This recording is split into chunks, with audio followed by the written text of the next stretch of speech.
نبی پاک صاحب الالاق سید عالم صلی اللہ علیہ وسلم نے فرمایا کہ ایک شخص رات کو ارادہ کر کے سویا تھا کہ سویرے تہجد پڑھوں گا۔ ایک تو وہ ہے جس کا ارادہ ہی کوئی نہیں، فجر پڑھنے کا بھی ارادہ ہی نہیں، سرے سے پروگرام ہی نہیں۔ اس کو پتہ چل گیا کہ ڈاکٹر نے کہا تھا 7-8 گھنٹے سونا ہے، تو اب وہ ٹائم دیکھ رہا ہے 2 بجے سو رہا ہوں، 10 بجے اٹھ جاؤں گا۔ اس کی بیچ میں نیند ہے، صحت ہے، ڈاکٹر کی تنبیہ ہے، پر فجر تو شامل ہی نہیں۔ حالانکہ اس بات کو اچھی طرح سمجھ لیں، اگر آپ کا فجر پڑھنے کا ارادہ ہے اور 4 بجے کا 3:45 بجے کا آپ نے الارم لگا لیا ہے، تو 2 دن آپ کو الارم جگائے گا، تیسرے دن آنکھ خود بخود کھل جائے گی۔ انسان کی نفسیات ہوتی ہے کہ 2 دن وہ کسی چیز بھی اپنی عادت کو سونے جاگنے میں پکا لے تو تیسرے دن وہی اس کا وہ مزاج بن جاتا ہے۔ تو اگر نیت ہی نہیں، ارادہ ہی نہیں، پروگرام ہی نہیں، تو کیسے آنکھ کھلے گی؟ بلکہ پھر تو یہ ہوتا ہے کئی دفعہ آنکھ کھل بھی جاتی ہے، بندے اٹھ بھی جاتے ہیں پر اٹھتے ہی نہیں، نماز کا وضو ہی نہیں کرتے، آگے بڑھتے ہی نہیں، ہمت ہی نہیں کرتے۔ لیکن حضور کیا فرما رہے ہیں؟ کریم محبوب علیہ السلام فرمانے لگے جس کا تہجد پڑھنے کا ارادہ تھا لیکن نیند غالب آ گئی، اٹھ نہیں سکا۔ حضور فرماتے ہیں نیند تو اب اس نے پوری کر ہی لی ہے نا، پر ارادہ تھا تہجد پڑھنے کا۔ تو محبوب فرماتے ہیں نیند رب کی طرف سے صدقہ ہو گئی اور تہجد کا بھی اللہ نے ثواب عطا فرما دیا۔ ارادے صاف کرے، پکے کرے، نیتیں کھری رکھے، نیت صاف رکھے، اخلاص پیدا کرے، تو پھر تو گھر میں بیٹھے بیٹھے بڑی نیکیوں کا ثواب ملتا ہے۔ پھر تو اپنے گھر کے اندر موجود رہنے پر بھی اسے بڑے بڑے لمبے سفروں کا ثواب ملتا ہے۔ حضرت انس بن مالک رضی اللہ تعالیٰ عنہ فرماتے ہیں ہم تبوک سے واپس آ رہے تھے تو نبی پاک علیہ السلام نے فرمایا ہمارے کچھ بھائی ہیں بھائی جو بیٹھے مدینے میں ہیں، پر ہم نے جو گھاٹی بھی طے کی، جو سفر بھی طے کیا، وہ ہمارے ساتھ ہی تھے۔ بیٹھے کہاں ہیں؟ مدینے میں، پر ہم نے جتنا سفر طے کیا وہ ساتھ ہی تھے۔ حضرت انس بن مالک کہتے ہیں ہمارے تو کان کھڑے ہو گئے کہ بیٹھے بھی گھر ہیں اور ہمارے ساتھ ہیں۔ تو حضور سید عالم علیہ السلام نے پھر بات کو کھولا اور فرمایا وہ جان بوجھ کے نہیں بیٹھے رہے، ارادہ ان کا پکا تھا ہمارے ساتھ آنے کا، لیکن کسی مجبوری کی وجہ سے نہیں آ سکے۔ کوئی بیماری نے آ لیا تو نہیں آ سکے، چونکہ وہ مجبوری کی وجہ سے نہیں آ سکے، آ نہیں سکے، لیکن رب کریم نے ہم جس سفر سے گزرے ہیں اس کا اجر انہیں عطا فرمایا ہے۔ ثواب میں، اجر میں وہ برابر کے شریک ہیں، چونکہ ان کا ارادہ پورا تھا، پروگرام پکا تھا، وہ آنا چاہ رہے۔ بہت سارے ایسے لوگ بھی ہوتے ہیں جو رب کریم کو بھولتے ہیں اور وہ اپنی ساری توجہ انسانوں کی طرف، دنیا کی طرف، دنیا داروں کی طرف کر لیتے ہیں۔ تو اللہ تعالیٰ فرماتا ہے پھر میں انہیں یہ سزا دیتا ہوں کہ وہ مجھے بھولنے نکلے تھے تو میں نے انہیں ان کا اپنا آپ بھی بھلا دیا، اپنا آپ بھی۔ سورہ حشر کو دیکھیے گا، فرمایا وَلَا تَكُونُوا كَالَّذِينَ نَسُوا اللَّهَ فَأَنسَاهُمْ أَنفُسَهُمْ، ان لوگوں کی طرح نہ ہو جانا جنہوں نے اللہ کو بھلا دیا تو اللہ نے پھر انہیں ان کا اپنا آپ بھی بھلا دیا، انہیں اپنی بھی ہوش نہیں رہی، وہ ایسے مسائل میں گھر گئے، وہ ایسی آزمائشوں میں الجھ گئے، وہ ایسی دنیا داری کے اندر الجھے کہ انہیں اپنا بھی پتہ نہ چلا۔ اب تو ڈھونڈتا پھرتا ہوں اے اقبال اپنے ہی آپ کو، اب تو ڈھونڈتا پھرتا ہوں اے اقبال اپنے آپ کو، آپ ہی گویا مسافر، آپ ہی منزل ہوں میں۔ جب انسان خدا فراموش ہوتا ہے تو خود فراموش ہو جاتا ہے۔ ہمارا بڑے زمانے سے تکیہ ہے، کبھی امریکہ پر، کبھی یورپ پر، کبھی برطانیہ پر، کبھی مالداروں پر، کبھی اسلحے والوں پر۔ اس کا نقصان یہ ہوا کہ اپنا کوئی وجود نہیں رہا، اپنا کوئی نظریہ نہیں رہا، اپنی کوئی سوچ نہیں رہی۔ ایسے محسوس ہوتا ہے کہ کوئی منشور نہیں، کوئی دستور نہیں، لگام منہ میں ہے اور اس کا سرا کسی کے ہاتھ میں ہے، وہ جدھر چاہتا ہے ہمیں گھما لیتا ہے۔ اللہ فرماتے ہیں یوں نہ ہو جانا کہ تم رب کو بھلا دو اور پھر تمہیں اپنا آپ بھی بھول جائے۔ اولئک ھم الفاسقون، فرمایا یہ وہ لوگ ہیں جو نافرمان ہیں اللہ کے، یہ نافرمان ہے۔ جب یہ نظریہ بن گیا، جب یہ ذہن بن گیا کہ پیدا اللہ نے کیا ہے، دینا اللہ نے ہے، عطا کرنے والا اللہ ہے، نوازنے والا اللہ ہے، تو پھر ساری توجہ دنیا داروں کی طرف رکھنا، میں اللہ والوں کی طرف توجہ رکھنے کا قائل ہوں، میں وہ سمجھتا ہوں، ہم اس چیز کے قائل ہیں، لیکن وہ بھی کوئی آستانہ ہے کہ جہاں حق مرشد کا نعرہ تو بڑا لگے پر رب کا نام ہی نہ سننے کو ملے۔ یہ بھی کوئی بات ہوئی کہ جہاں یہ تو نعرہ زور سے لگے کہ جیوے جیوے مرشد جیوے، لیکن استغفار کا درس ہی نہ ملے۔ یا ہر وقت یہ بتایا جائے کہ یہاں آ گئے تو بچ گئے؟ کیسے بچیں گے؟ میرے رسول پاک علیہ السلام کا دروازہ سب سے بڑا دروازہ ہے، حضور کا دروازہ سب سے بڑا دروازہ ہے، لیکن میرے دوستو یاد رکھنا، نبی پاک علیہ السلام نے بھی لوگوں کو جب رستہ دکھایا ہے تو رب کریم کا رستہ دکھایا ہے، اللہ کا رستہ دکھایا، اللہ کریم کا رستہ دکھایا، لوگوں کو رب کی طرف توجہ کرائی۔ میرے رسول کریم سید عالم صلی اللہ تعالی علیہ وسلم نے لوگوں کی اللہ کی جانب توجہ کرائی اور لوگوں سے یہ کہا کہ وہ اپنے رب کریم کی جانب اپنا ذہن رکھیں، اپنی توجہ اپنے اللہ کی جانب مبذول کریں۔ میری بات کو اچھے طریقے سے سمجھیے گا، علم اللہ تبارک و تعالی عطا کرتا ہے تو اسے اللہ کی عطا ہی سمجھنا چاہیے۔ کچھ لوگوں کے پاس علم ہوتا ہے پر علم نافع نہیں ہوتا، وہ ٹامک ٹونیاں مارتے رہتے ہیں ساری زندگی۔ علم کو اللہ کی عطا سمجھیں، اپنی عقل پر اپنے شعور پر زیادہ بھروسہ نہ سمجھیں، نظر اللہ پہ رکھیں۔ حضرت مولا علی شیر خدا کرم اللہ تعالی وجہہ الکریم سے کسی نے پوچھا تھا بڑا عالم کون ہوتا ہے؟ ہمارے ہاں تو اب وہ والے عالم پائے جاتے ہیں نا اللہ ماشاءاللہ، جو ممبر پہ بیٹھتے ہیں تو دعوے ہی دعوے ہیں، ممبر پہ بیٹھتے ہیں تو دعوے ہی دعوے ہیں، اس طرح کے عالم ہمارے ہاں پائے جاتے ہیں، وہ ہر بات میں دعویٰ کرتے ہیں، میں یہ کر دوں گا، میں وہ کر دوں گا۔ یہ مزاج علماء کا نہیں۔ حضرت علی المرتضیٰ سے کسی نے پوچھا بڑا عالم کون ہوتا ہے؟ فرمایا بڑا عالم وہ ہوتا ہے کہ جسے مسئلے کا پتہ نہ ہو تو وہ کہہ دے مجھے نہیں پتا، میں پتہ کر کے بتاؤں گا، غلط بات بیان نہ کرے۔ امام مالک سے کسی نے کوئی مسئلہ پوچھا تو آپ فرمانے لگے مجھے اس سوال کا جواب نہیں آتا، ہمارے بزرگ سمجھاتے کیا ہے؟ وہ کہنے لگا آپ اتنے بڑے امام ہیں تو اس سوال کا جواب نہیں آتا۔ آپ فرمانے لگے اگر مجھے ہر سوال کا جواب آتا پھر تو میں خدا ہوتا، مجھے ہر سوال کا جواب نہیں آتا، مجھے تو اتنا آتا ہے جتنا میرے رب نے مجھے عطا کر دیا ہے۔ اپنی نظر اللہ پہ رکھیں، نکل آئیں اس معمے سے باہر کہ میں کوئی بلا ہوں، مجھے بڑا پتا ہے، میرے پاس 6 ڈگریاں ہیں، مجھے 10 جگہ پہ تدریس کا شغف حاصل ہے، اسے نکلیں باہر۔ قرآن مجید دیکھیے گا، اللہ تعالیٰ نے ارادہ قدرت فرمایا کہ میں حضرت آدم کو بناؤں گا، پھر بنانے کے بعد فرمایا فرشتوں سجدہ کرو آدم کو، سب نے سجدہ کیا الا ابلیس ابا واستکبر وکان من الکافرین، سب نے سجدہ کیا سوائے ابلیس کے، اس نے انکار بھی کیا، تکبر بھی کیا اور کافروں میں سے ہو گیا۔ تو یہ جب اللہ تعالیٰ نے سجدہ کرایا تو کیسے کرایا؟ اللہ تبارک و تعالیٰ نے نا حضرت آدم کو علم سکھایا خود، وعلم آدم الاسماء کلہا، خود اللہ فرماتے ہیں کہ میں نے جناب آدم علیہ السلام کو تمام اشیاء کے نام سکھائے، سب اشیاء کے نام سکھائے۔ تو وہ چیزیں پھر میں نے نا، اللہ فرماتے ہیں میں نے فرشتوں پہ پیش کی، میں نے کہا کہ بتاؤ ان کے نام کیا ہے، تو فرشتوں نے جو جواب دیا وہ سمجھنے والا ہے۔ اللہ نے چونکہ خود علم سکھایا تھا حضرت آدم کو، جناب آدم سکھایا تھا، لیکن فرشتوں کو نہیں سکھایا تھا۔ تو اللہ کریم نے فرمایا فرشتوں یہ بتاؤ ان چیزوں کے نام کیا ہیں، تو فرشتے کیا کہتے ہیں؟ فرشتے عرض کرتے ہیں قالوا سبحانک لا علم لنا۔ آپ کبھی یقین کریں اس چیز کی لذت لے تو مزہ آ جائے۔ کہا قالوا سبحانک، کہنے لگے تو پاک ہے، قالوا سبحانک، کہنے لگے تو، بھئی آدم علیہ السلام کو نام سکھا لیے، پھر فرشتوں کے سامنے وہ چیزیں پیش کر کے کہا ان چیزوں کے نام بتاؤ، تو فرشتے کیا کہتے ہیں؟ کہتے ہیں قالوا سبحانک، تو پاک ہے، لا علم لنا، ہمارے پاس کوئی علم نہیں، الا ما علمتنا، ہمیں تو اتنا پتہ ہے جتنا تو نے ہمیں سکھا دیا، ہمیں تو اتنا پتہ ہے جتنا تو نے ہمیں، لا علم لنا، ہمارے پاس کوئی علم نہیں ہے، اتنا ہی پتہ ہے جتنا تو نے ہمیں سکھا دیا ہے، اس سے زیادہ ہمارے پاس علم۔ اور یہ کیوں تو نے ہمیں جتنا سکھایا اتنا پتہ ہے؟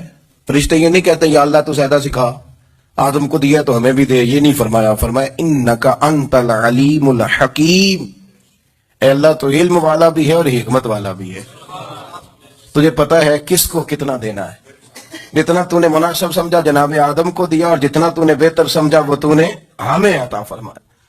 تو اگر آپ کے پاس علم ہے، کہیں نالج ہے، تو اس کو اللہ کی عطا سمجھیں۔ ہمارے ہاں بہت سارے لوگ بن کے بیٹھ جاتے ہیں، میں اکثر کہتا ہوں کہ پھر وہ دعوے کرتے ہیں میرے علاقے والے جاہل ہیں، میرے شہر والے جاہل ہیں، میرے خاندان والے پڑھے نہیں۔ یہ آپ کا دعویٰ ہے، یہ آپ کو خراب کر دے گا۔ ہم نے بہت سارے ایسے لوگ دیکھے جو بہت بڑے عالم تھے، لیکن اللہ جب لینے پہ آیا تو عقل ہی لے گیا، شعور ہی چلا گیا، حافظے ختم ہو گئے۔ آپ دیکھتے ہیں بڑھاپے میں کچھ لوگ ایسے ہوتے ہیں کہ جن کو یہ بھی یاد نہیں رہتا کہ میرا نام کیا ہے، میں کہاں ہوں، مجھے کدھر جانا ہے، تو اس وقت سے اللہ کی پناہ مانگیں اور اپنی نظر اپنے رب کریم کی جانب رکھیں، اللہ کی جانب اپنی نظر کو مبذول رکھیں۔ دوسری بات، علم کے بعد ایک چیز آتی ہے جس کا نام ہے ہدایت، جس کا نام ہے تقوی، جس کا نام ہے پرہیزگاری، جس کا نام ہے عمل، عبادت، ریاضت۔ یہ بھی اسی وقت ہی نصیب ہوتی ہے جب میرا رب کریم نصیب فرما دیتا ہے۔ ہم نے نا نیکی کا اپنا اپنا سٹیٹس بنا لیا ہے، اپنا اپنا معیار بنا لیا ہے۔ کچھ لوگ کہتے ہیں کہ جناب مسجد میں سیمنٹ کا توڑا دینے سے بہتر ہے کسی غریب کو آٹے کا تھیلا دے دو۔ اب اس نے اپنا مزاج بنا لیا نا نیکی کا، اس نے اپنا سٹیٹس بنا لیا ہے۔ میرا یہ سوال ہے کہ نبی پاک صلی اللہ تعالی علیہ وسلم جب مدینہ شریف آئے تھے تو حضور نے سب سے پہلے غریبوں میں آٹا تقسیم کیا تھا کہ سب سے پہلے مسجد بنائی تھی؟ کیا عجیب لوگوں کا رنگ ہے، اپنی مرضی کی ہدایت، اپنی مرضی کا تقوی، اپنی مرضی کا معیار۔ مسجد کوئی بڑا چھوٹا خطیب بھی میری طرح کا ہو نا، تو وہ مسجد میں بیٹھ کے جب نبی پاک کی بات کرتا ہے تو کہتا ہے میرے رسول پاک غریبوں کا سہارا بن کے آئے۔ وہ غریبوں کی بات کرتا ہے، مسکینوں کی، لاچاروں کی، کمزوروں کی بات۔ تو مسجد ہی تو وہ ادارہ ہے جہاں سے غریبوں کی بات ہو رہی۔ تو اب لوگوں نے غریب کو اور مسجد کو لڑانا شروع کر دیا، اس کو لڑاؤ کہ مسجد میں پیسے دینے سے بہتر ہے آپ غریب کو آٹے کا تھیلا دے دیں۔ آپ یہ کیوں نہیں کہتے کہ مسجد میں بھی آپ تھوڑا دیں ایک سیمنٹ کا اور ساتھ غریب کو بھی خدمت کریں؟ یہ کیوں نہیں تقویٰ؟ اپنی اپنی مرضی کا مزاج، اپنی اپنی۔ کچھ لوگ کہتے ہیں چھوڑو جی، ساری زندگی انسان نماز پڑھتا رہے اور پھر گالیاں بھی دیتا رہے، بندہ داڑھی بھی رکھ لے اور جھوٹ بولنا بھی نہ چھوڑے، تو یہ آپ نے اپنے پاس سے تقوی کا معیار بنایا ہے۔ گالی دینے کا گناہ ہے اور داڑھی رکھنے کا ثواب ہے۔ تو اگر آپ داڑھی رکھے ہوئے ہیں اور آپ کوئی غلطی کر رہے ہیں تو اس سے آپ کی داڑھی کا ثواب ختم، اللہ کرے آپ کو سمجھ رہے میری بات۔ آپ کوئی غلطی کر رہے ہیں، داڑھی کا ثواب اس سے ختم، وہ اپنی جگہ پہ قائم ہے چیز۔ اپنی مرضی کا کیوں تقوی کا معیار بناتے ہیں؟ تقوی کا مزاج اپنی مرضی کا نہ بناؤ، اللہ کی بارگاہ سے دعا مانگو کہ یا اللہ ہمیں ہدایت کا نور عطا فرما، اللہ تو ہمیں رستہ دکھا، تو بتا کہ ہدایت کیا ہے۔ تو رب فرماتا ہے اللہ ولی الذین آمنوا، اللہ مومنوں کا مددگار ہے، یخرجہم من الظلمات الی النور، وہ انہیں اندھیروں سے نکالتا ہے اور نور کی طرف روشنی عطا فرماتا ہے۔ اندھیروں سے نور کی طرف اللہ لاتا ہے۔ اللہ ولی، اللہ مومنوں کا ولی ہے، وہ انہیں اندھیروں سے نور کی طرف نکالتا ہے۔ ہدایت ہمیشہ اللہ کی طرف سے سمجھے۔ جب وہ نماز کی توفیق دیتا ہے تو اپنے فضل سے دیتا ہے، جب وہ ذکر کی توفیق دیتا ہے تو اپنے فضل سے۔ ہم سمجھتے ہیں ہو جی فلانا نہیں پڑھ رہا بڑا بیوقوف ہے، فلانا نہیں پڑھ رہا، تو کیا اپنی عقل کے طور پہ پڑھ رہا ہے؟ میں جی اللہ کے فضل سے 2 سپارے پڑھتا ہوں، تو کس پہ احسان کرتے تو 2 سپارے پڑھ کے رویا کر۔ کہا اگر مالک تو بڑا قریب نہیں؟ بڑے لوگ ہیں جن کو پورا قرآن حفظ ہے پر انہیں پڑھنے کی توفیق نہیں، تو نے فضل کیا اور مجھے توفیق دے دی ہے پڑھنے۔ رویا کر، پڑھ کے رویا کر، راتی ساری کر کر زاری، او نیند اکھاں تھی توندے تے فجرے اوہی گناہگار کہاون سب تو نیوے ہوندے۔ مہربانی کریں، ڈریں، نیکی کریں تو پھر ڈرو، پھر احساس پیدا کریں، پھر اپنے اندر وہ کمزوری لائیں کہ توبہ توبہ مجھے تو پتہ ہی نہیں، تو جانتا ہی نہیں۔ حضرت سیدنا امام اعظم ابو حنیفہ رحمۃ اللہ تعالی علیہ کے ساتھ ایک شخص کہتا میں نے نماز پڑھی، تو عشاء کی نماز تھی۔ یہ جو لوگ بڑے ہوتے ہیں نا، ان کے پیار کرنے والے بڑے ہوتے ہیں، ان کے گرد خوف بھی بڑا ہی ہوتا ہے، انہیں بڑا ڈر لگتا ہے، بڑی بعض اوقات آزمائش ہوتی ہے ان کی۔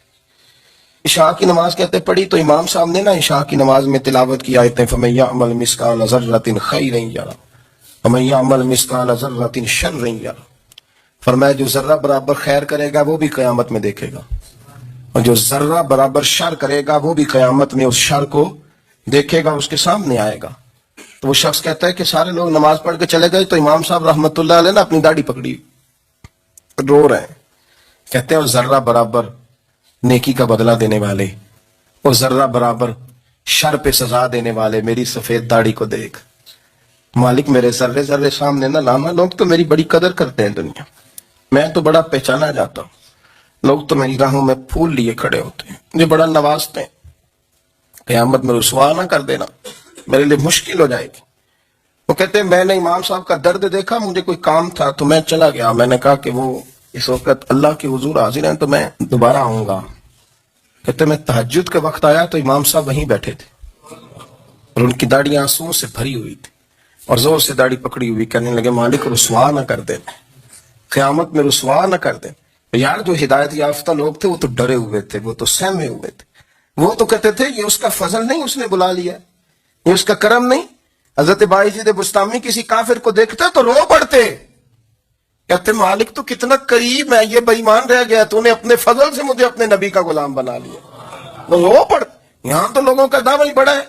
نمازی اللہ خیر فرمائے وہ تو دوسروں کو گھورتا ہے, وہ کہتا ہے جنت کا میں مالک ہوں, کنجیاں میرے پاس ہیں, میں کسی اور کو گھسنے نہیں دوں گا. اور اگر 2-3 حج کر لے تو پھر تو وہ کہتا ہے کہ اب میرے سے پوچھ کر لوگ جنت میں جائیں گے معاذ اللہ. اور اگر وہ 2 4 5 7 دفعہ کوئی نفل پڑھ لے تو پھر وہ کہتا ہے چھوڑیں جی سارے لوگ بے عمل ہیں, میں اکیلا نیک ہوں. نہ ایسا کریں, اپنی توجہ اپنے رب پہ رکھیں, اپنی توجہ اپنے معین الملت والدین عطا رسول ہند الولی غریب نواز خواجہ معین الدین چشتی حضرت خواجہ اجمیر شاہ اجمیر والی ہندوستان.